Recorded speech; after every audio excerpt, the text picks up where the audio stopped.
ng bayan, maasahan anumang panahon.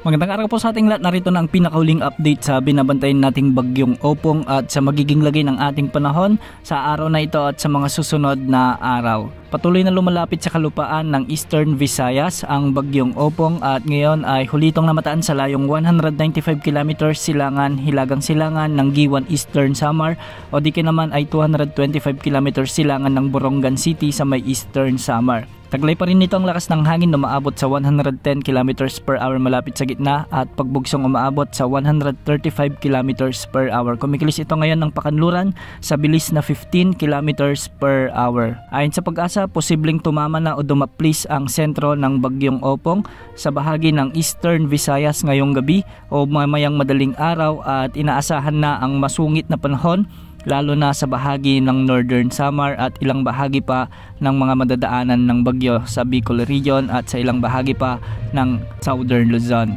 Base sa latest forecast track ng Pag-asa ay mananatiling nasa severe tropical storm ang bagyong Opong hanggang sa mga susunod na oras, ngunit mamayang hating gabi ay posibleng lumakas pa ito bilang typhoon category at posibleng itaas na rin ang tropical cyclone wind signal number 4 sa may Eastern Visayas at sa mga lugar na dadaanan ng bagyo. Habang dinadaanan naman nito ang mga kalupaan sa Visayas at Southern Luzon ay makikita naman natin na posibleng humina ito bilang severe tropical storm hanggang sa makalabas ito sa landmass ng Southern Luzon o sa may Occidental Mindoro. Sa araw ng Sabado ay inaasang makakalabas na ito sa ating area of responsibility bilang severe tropical storm at sa araw ng Linggo ay inaasang lalakas muli ito bilang typhoon category. Ito ay dahil sa makakapag-generate muli siya ng lakas habang ito ay nasa West Philippine Sea. Sa ngayon nakataas na ang tropical cyclone wind signal number 3 sa bahagi ng Sorsogon at ang northern portion ng Masbate.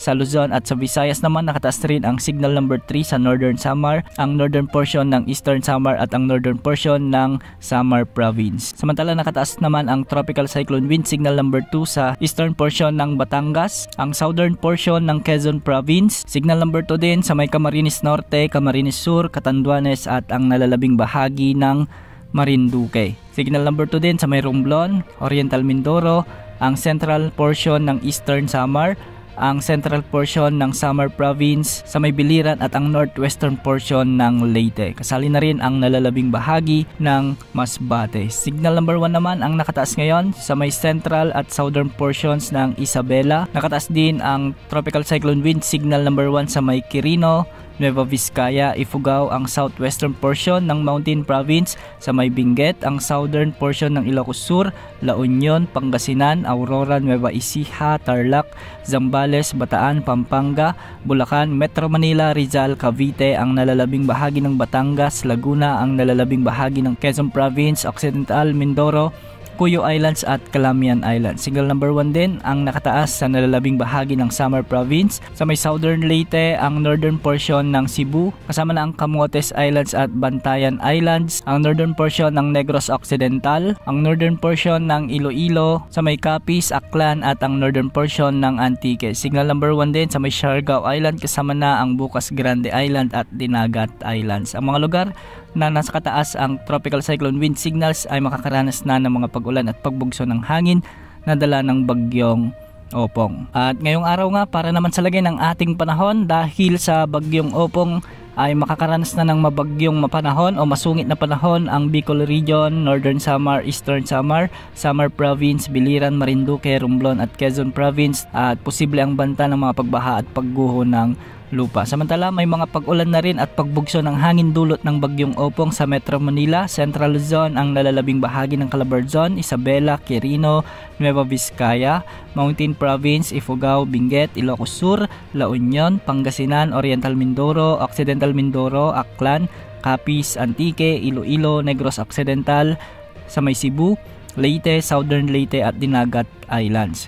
Ang mga lugar na ito ay makakaranas ng mga pag-ulan dulot ng bagyong Opong kaya posible pa rin ang banta ng mga pagbaha at pagguho ng lupa. Samantala, sa nalalabing bahagi naman ng Luzon, asahan din ang maulap na papawirin na may mga kalat-kalat na pag-ulan at thunderstorms. Habagat naman ang magdadala ng mga pakalat-kalat na pag-ulan o pabugso-bugsong pag-ulan sa Zamboanga Peninsula, Northern Mindanao, ang nalalabing bahagi ng Caraga, ang nalalabing bahagi ng Visayas at ang Palawan. Ganitong panahon din ang inaasahan sa nalalabing bahagi ng Mindanao kaya mag-ingat po sa banta ng mga biglang pagbaha o pagguho ng lupa. Kung mapapansin natin, sa track ng bagyo ay bahagya itong bumaba. Sa halip na tatama ito sa Bicol region ay dito na sa bahagi na ng Eastern Samar o Eastern Visayas tatama o unang maglalandfall ang bagyo. Sa mga kababayan natin, habang may oras pa ay mag-evacuate na, lalo na yung mga kababayan natin na madalas bahain para hindi mahirapan ang inyong pamilya at yung mga rescuers kung sakaling magkaroon ng mga hindi inaasahang